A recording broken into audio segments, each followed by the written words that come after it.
I think it all comes down to satisfaction. And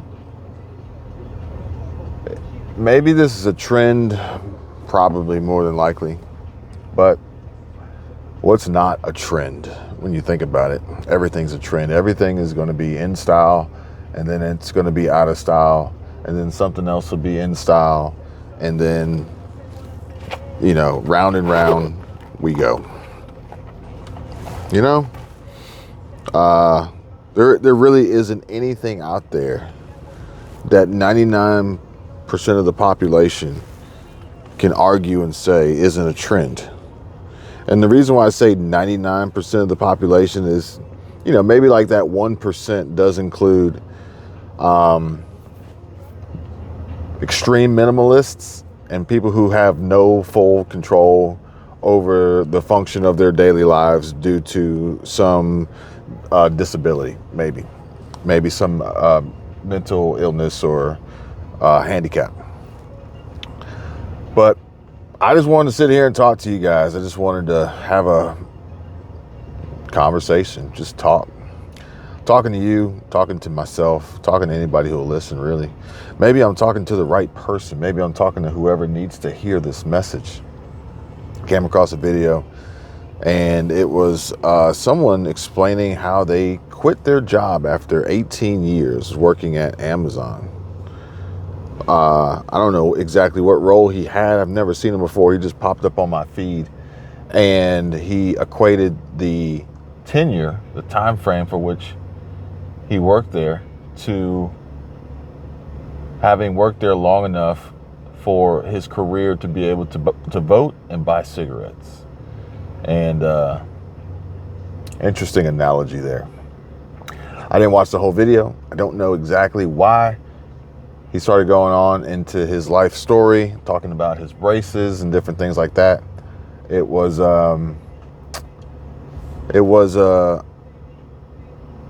theoretically a textbook script that he was reading.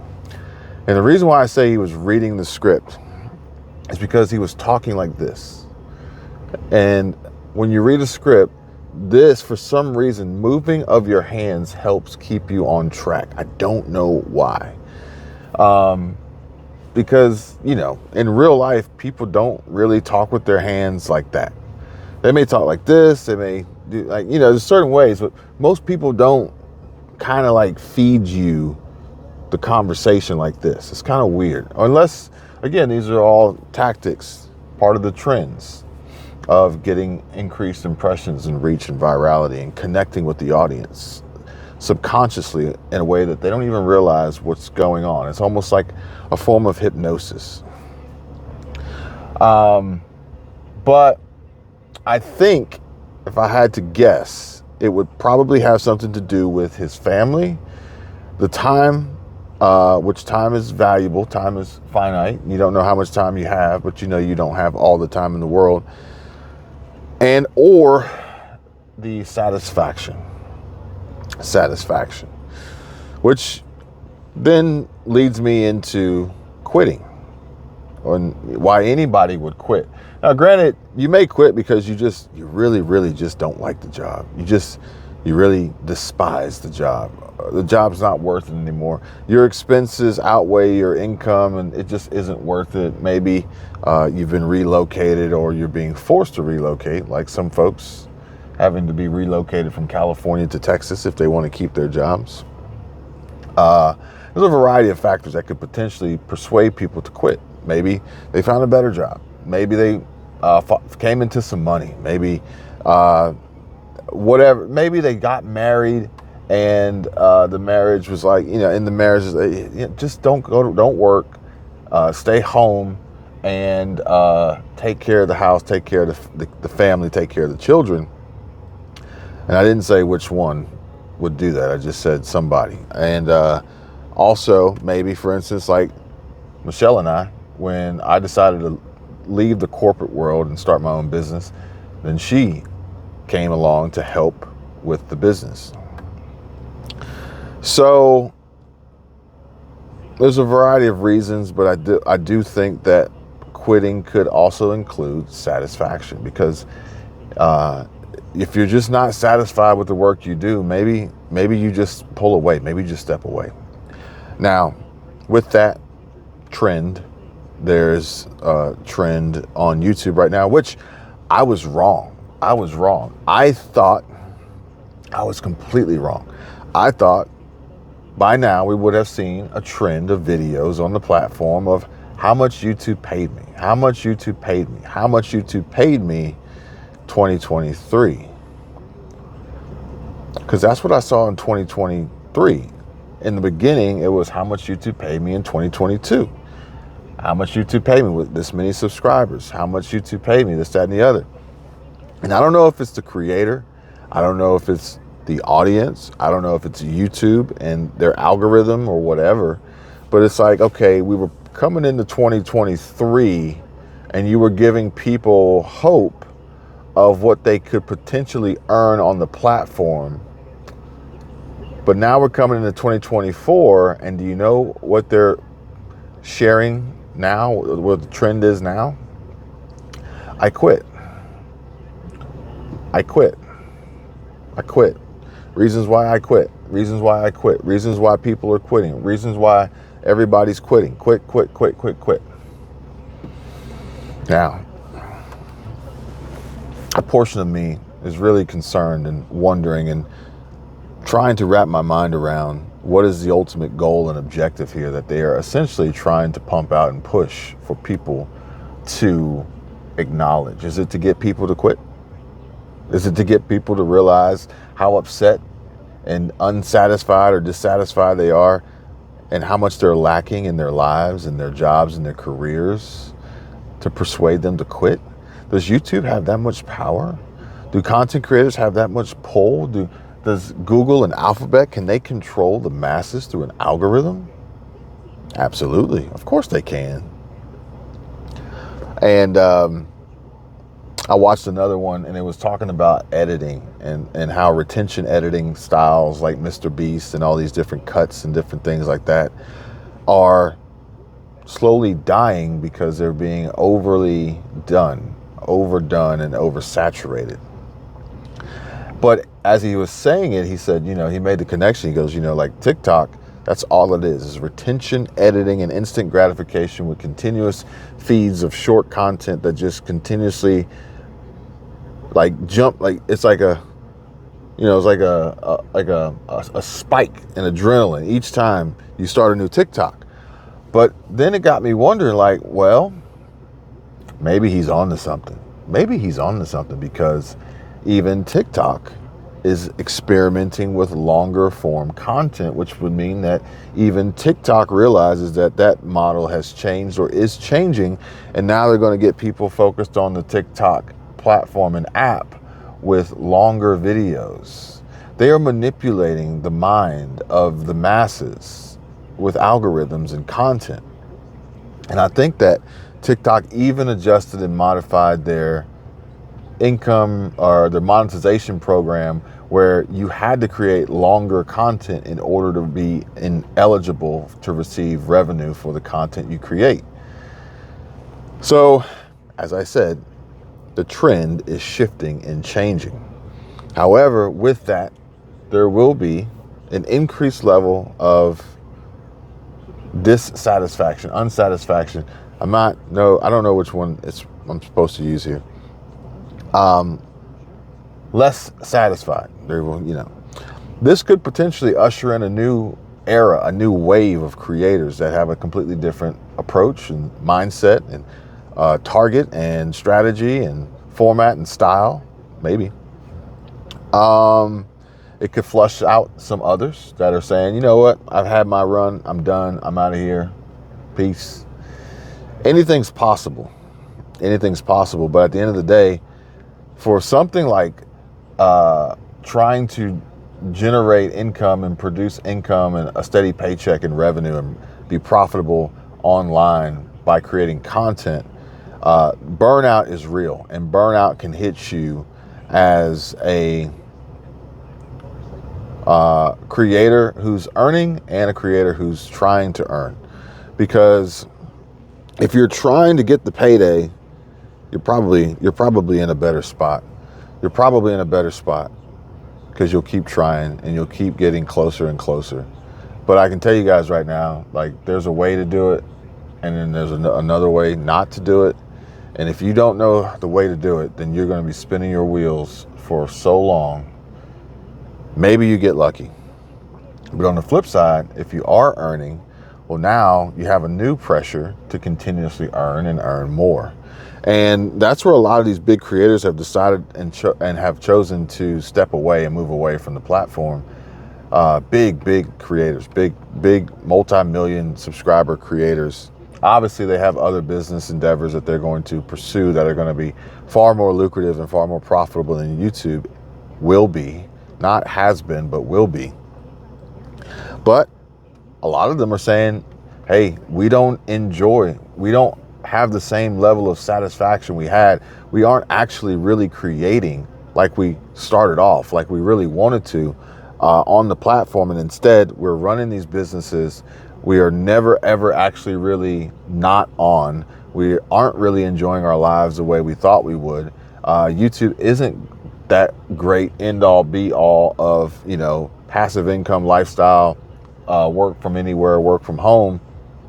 And the content that they want to create, they can't, because the algorithm, the audience, the people have deemed they're not interested. And perhaps maybe some of the content they started creating that got them where they are is now deemed unacceptable and heavily censored or even restricted now on the platform. So they'll just go somewhere else. They've built their name, they've built themselves up, they've built their following, they've built their brand. They'll just go somewhere else. Now, I don't know what this is going to do for YouTube in the long run. I thought 2023 was going to be a crazy year for YouTube, but maybe 2024 is going to be that crazy year. Maybe 2025. But I did share a story last night on another channel about quitting.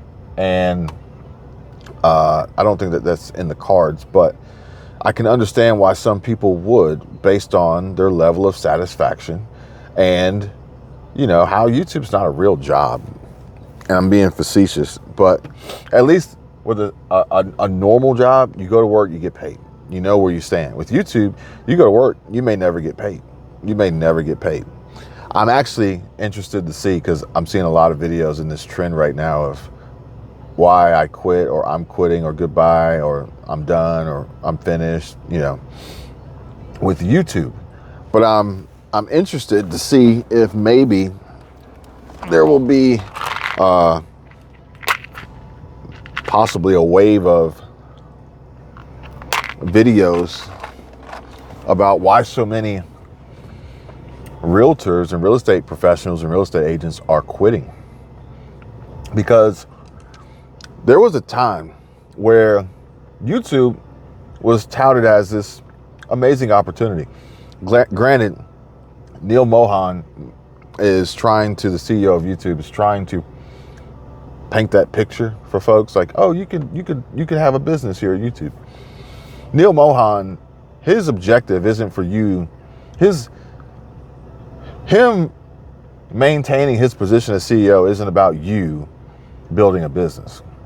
It's about him making YouTube more profitable. And he's going to do that by way of telling you that you can, by enticing you to draw more eyes to the platform, but also enticing you to engage in business transactions with YouTube, with their YouTube products. That's what it's all about, folks. And promoting your videos, paying YouTube to promote your videos,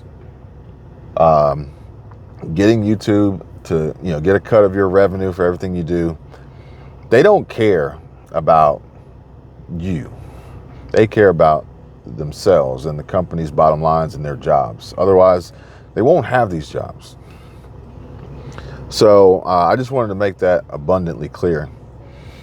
But there was a time where, YouTube was a great opportunity. It really was.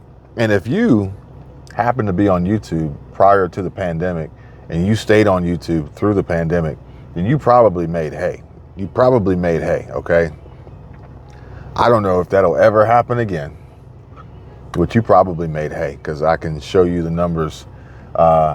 And yeah, the money printer was on, folks, not just in with the Fed, but everywhere. It was insane.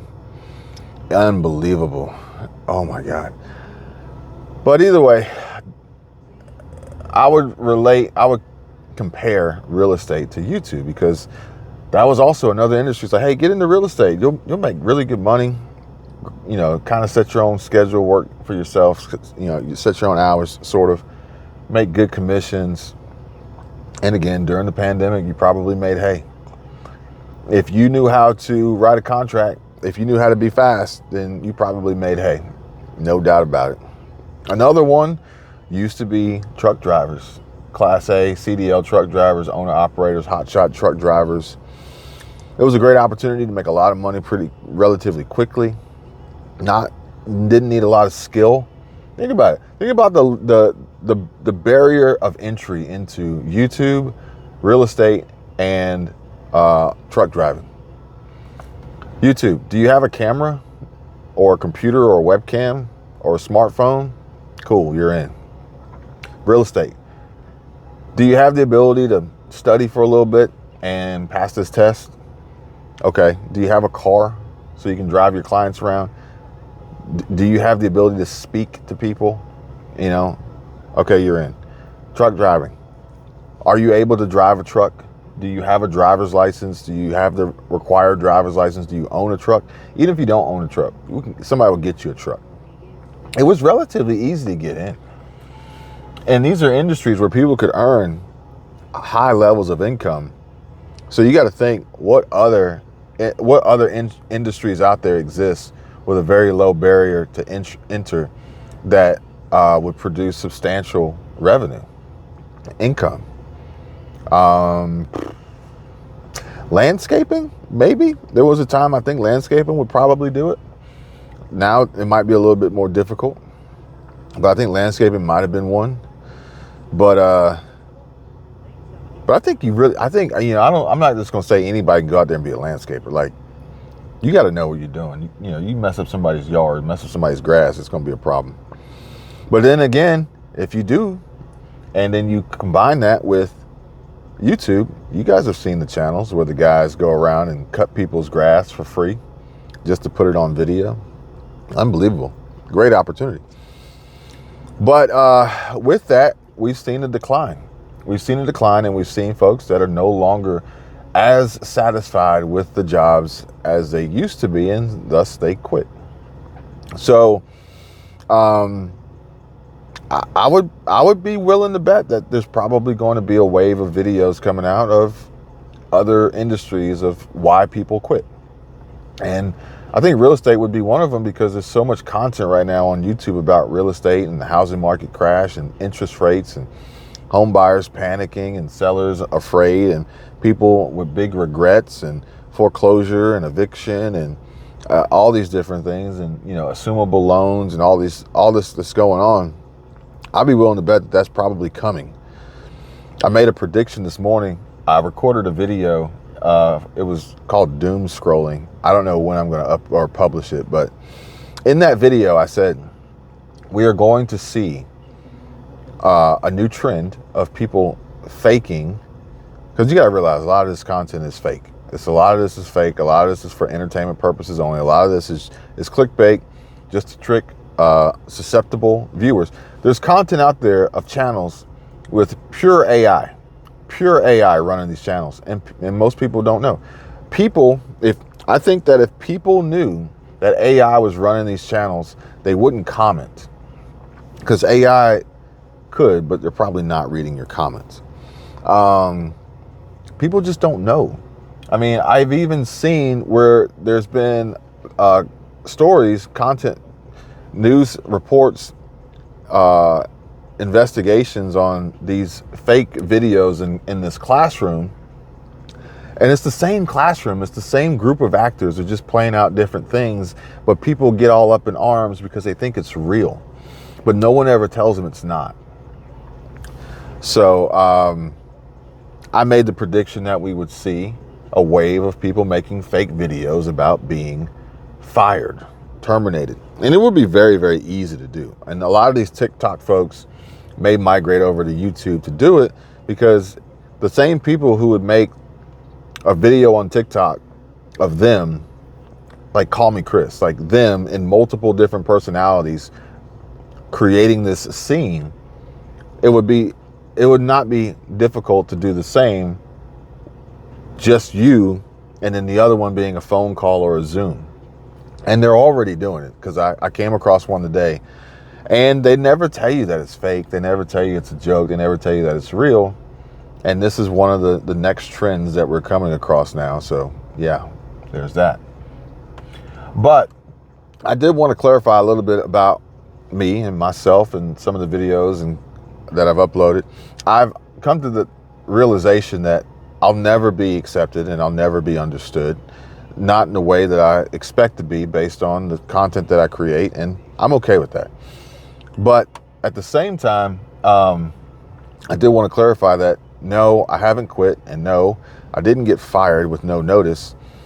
The video Fired No Notice was in regard to another YouTuber that was fired with no notice, and how that could have an impact on your life, but also the reasons behind why, and forecasting and speculation of future pontification and this growing trend of people actually being fired, on a Friday.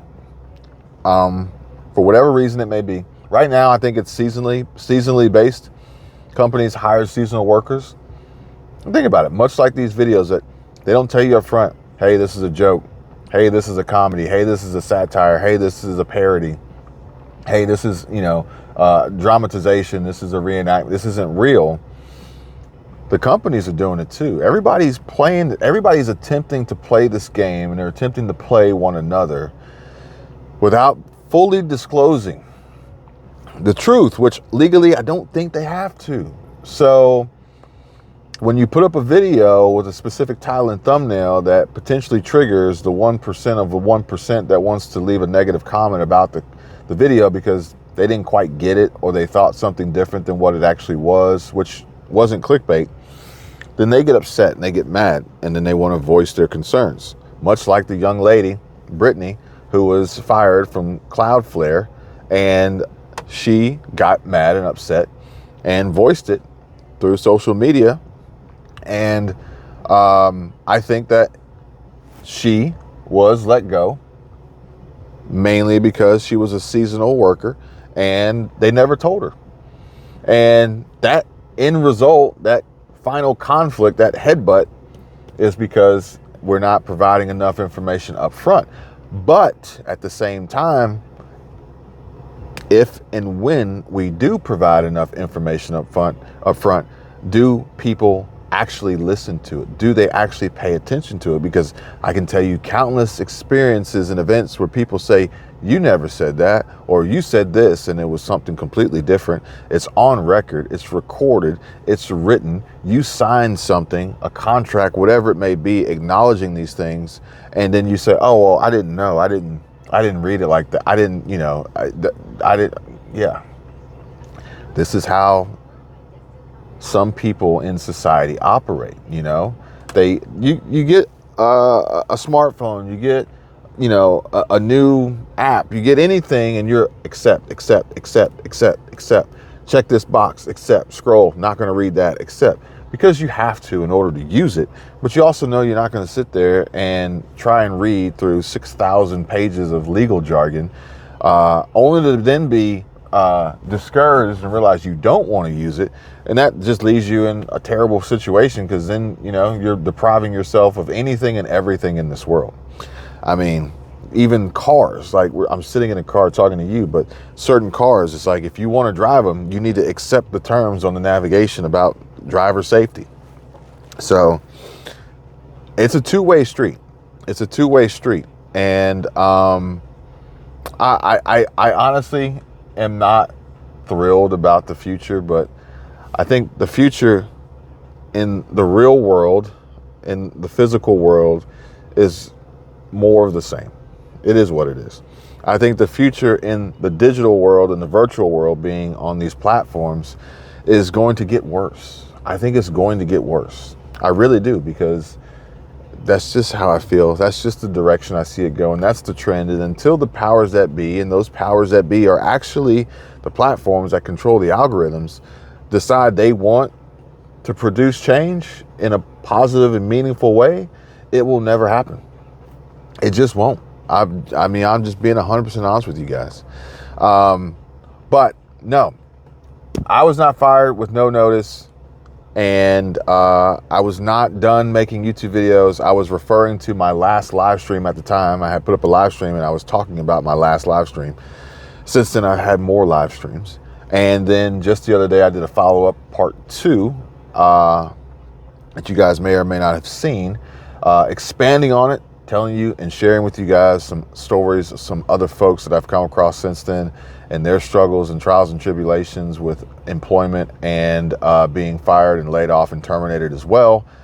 And the challenges that we face as a country, and some of the obstacles that are set out in front of us, while others are, you know, theoretically given a much easier path to employment and work and opportunity, and you know, also, but it's a trend. It's a trend. It's a trend. And unfortunately, we may not like all the trends, but this is the trend we're in until it's done, until it runs its course. And then, you know, the powers that be decide to create a new trend, and that's what that's going to be. And maybe that new trend is coming. Maybe that new trend is coming. We had an interesting turn of events between Vivek Ramaswamy and Donald Trump. We've had a cancellation of the Republican debate because Ron DeSantis was the only one who acknowledged his attendance or willingness to attend. So it's interesting. I mean, I gotta say, I mean, unless there's some sort of wild and unbelievably shocking turn of events, Donald Trump is it. Okay, will he win? I don't know, but he will be the Republican nominee. Who will be his running mate? Good question. But he's known this from the start. Okay, he's supposedly a part of the Illuminati, but he's known this from the start, and he never once flinched. He's over here sitting in courtrooms, avoiding debates, hanging out with Tucker Carlson. He knows where he stands. Okay, talk about somebody who's probably extremely satisfied with his career and his the way he earns his income. Probably, yeah, he's probably extremely satisfied, or else he wouldn't do it. And I think that is where we are today. A lot of folks are not satisfied. They are tired of it, and they are looking for change. They are looking for change, and maybe this is somehow connected subconsciously and psychologically to this coming election. And they are instilling in people the basic, smallest, fundamental thought and idea of change that will effectively produce votes at the polls come November. I mean, I love movies like The Matrix. I love movies like Inception. I love movies like that make you think about the world and life and people and their brain and their minds and their actions and their reactions, and that could be it. That could be it. I don't know. But hey guys, if you made it this far, I appreciate you. If you didn't and you did click on it, then I appreciate you still. And if YouTube never showed you this video, then you know you never had an opportunity to click on it. I don't know how the algorithm works anymore. In the beginning, we started this back in Michelle and I started back in February 2022, and it was pretty easy. It was pretty simple. Now, not so much, but we're going to keep pushing. We're going to keep working. We're going to keep recording. We're going to keep uploading. We're going to keep sharing. We're going to try to keep connecting, and we'll just see where we end up in the end, in the long run. We're going to keep on keeping on. You see what I'm saying? So for those of you who enjoy it, again, appreciate you. Thank you. For those of you who don't, I already know you're going to try to blast me in the comments. It's okay. I forgive you. Until next time, you guys take care. Be safe. I'll see you real soon.